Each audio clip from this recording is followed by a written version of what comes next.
नमस्कार, स्वागत है आपका न्यूज बाइस्कोप में। मैं हूं आपके साथ नवीन गुप्ता। झारखंड से बड़ी खबर सामने आ रही है और यह खबर झारखंड के मुख्यमंत्री हेमंत सोरेन से जुड़ी हुई है। सीएम हेमंत सोरेन को ईडी द्वारा समन मामले में अब एक नई खबर सामने आई है। 15 सितंबर को सुप्रीम कोर्ट में सुनवाई हो सकती है। सीएम ने ईडी के समन को चैलेंज किया है। मामले में क्रिमिनल रीट पिटीशन दाखिल किया गया है, जिसके बाद 15 सितंबर को अब इसकी सुनवाई होगी। 23 अगस्त को याचिका दाखिल की गई थी। जमीन घोटाले मामले में पूछताछ के लिए ईडी ने मुख्यमंत्री हेमंत सोरेन को समन भेजा था और इससे पहले आपको बता दें कि 3 बार मुख्यमंत्री हेमंत सोरेन को समन भेजा जा चुका है, लेकिन एक भी समन पर मुख्यमंत्री हेमंत सोरेन ईडी कार्यालय नहीं पहुंचे हैं और उन्होंने ईडी के समन को चैलेंज करते हुए रिट पिटीशन दाखिल किया था, जिस पर अब सुप्रीम कोर्ट में 15 अगस्त को सुनवाई होनी है। आपको बताते चले कि मुख्यमंत्री हेमंत सोरेन को इससे पहले ईडी की ओर से 3 बार समन जारी किया गया है। तीनों समन पर ईडी कार्यालय मुख्यमंत्री नहीं पहुंचे थे।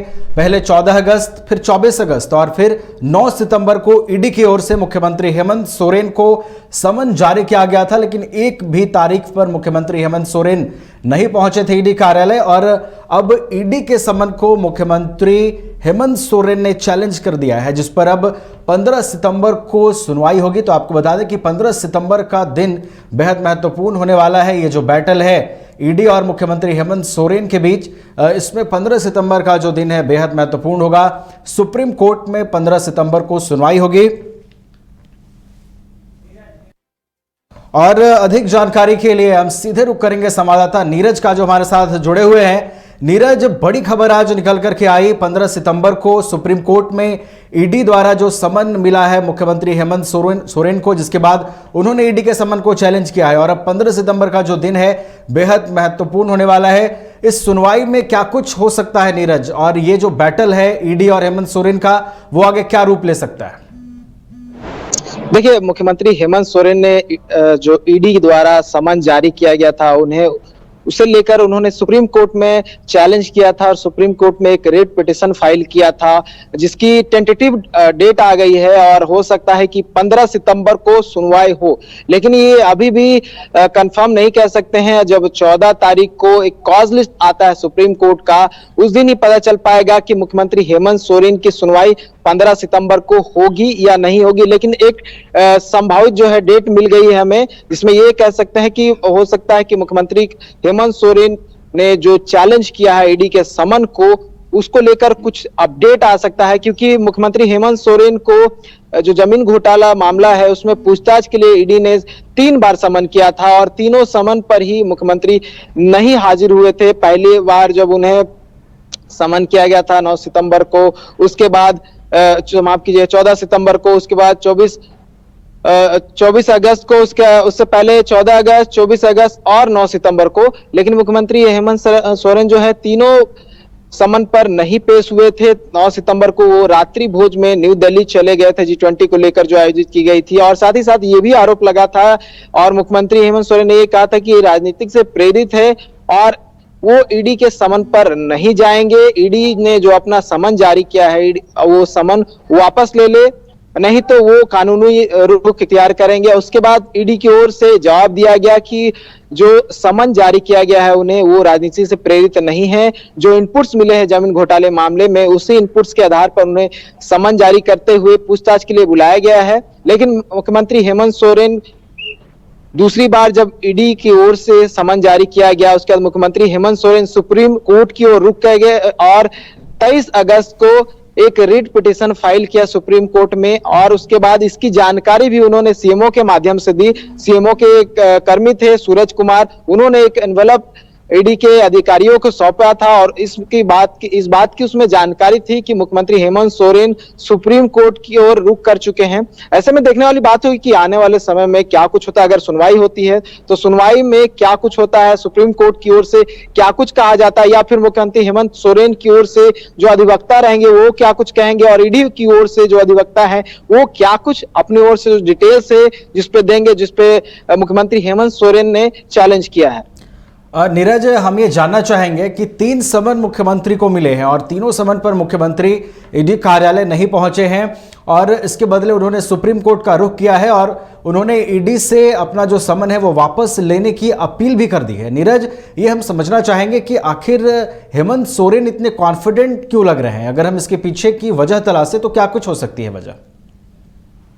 देखिए, एक मुख्यमंत्री है, मुख्यमंत्री का एक प्रोटोकॉल होता है, एक दायरा होता है और इसके तहत कहा जा सकता है मुख्यमंत्री को हेमंत सोरेन को डायरेक्ट ईडी की ओर से समन भेज देना कहीं ना कहीं उनके तरफ से भी ये सवाल था और ये भी कहा गया था कि राजनीति से प्रेरित था, क्योंकि आपको याद होगा कि पिछले वर्ष भी उन्हें नवंबर के माह में पूछताछ के लिए बुलाया गया था और लगभग 8 से 9 घंटे तक उनसे पूछताछ हुई थी। हालांकि वो पूछताछ अवैध खनन मामले में थी, लेकिन अभी जिस तरह से आपको याद होगा 13 अप्रैल को झारखंड के कई जिलों में छापेमारी की गई थी और देश में पहली बार 7 लोगों को एक साथ गिरफ्तार किया गया था। उसके बाद रांची के पूर्व उपायुक्त छवि रंजन को भी गिरफ्तार किया गया था। बड़े व्यवसायी है अमित अग्रवाल, दिलीप घोष और जो रांची के एक बड़े व्यवसायी है विष्णु अग्रवाल, उन्हें भी इसी मामले में गिरफ्तार किया गया था। उसके बाद और गिरफ्तारी हुई थी, जिसमें भरत प्रसाद और विष्णु प्रसाद का नाम शामिल है।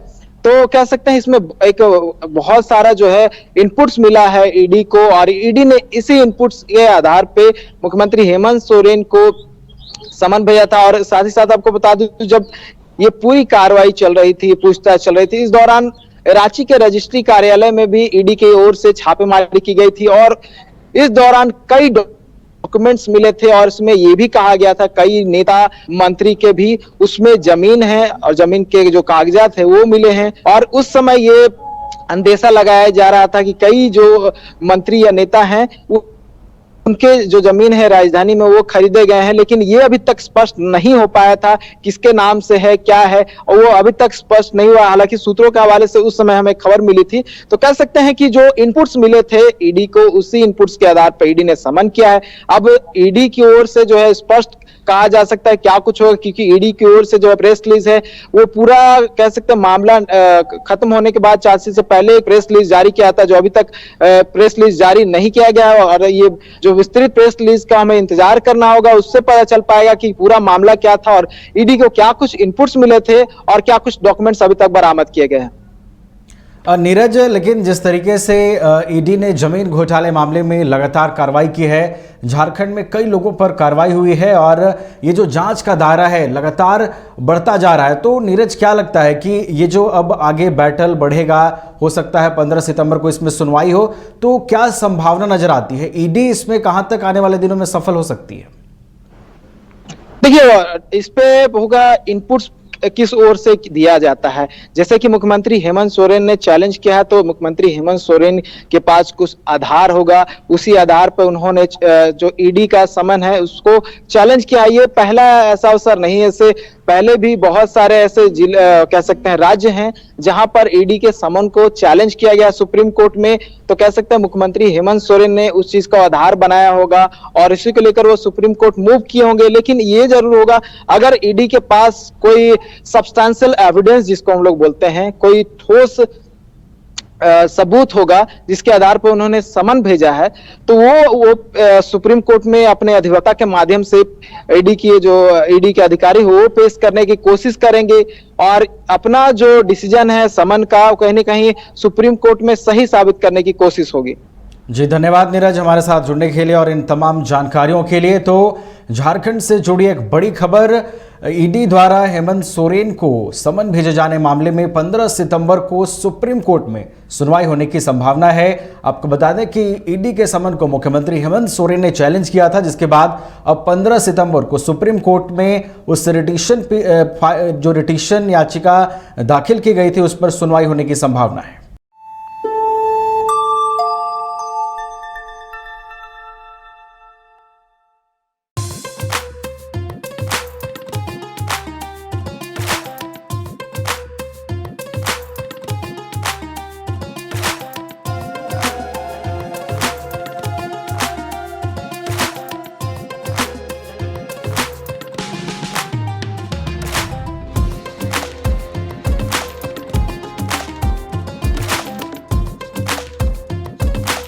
IIT जी नीट एस्पिरेंट्स के सपने को पंख देने आ गया है।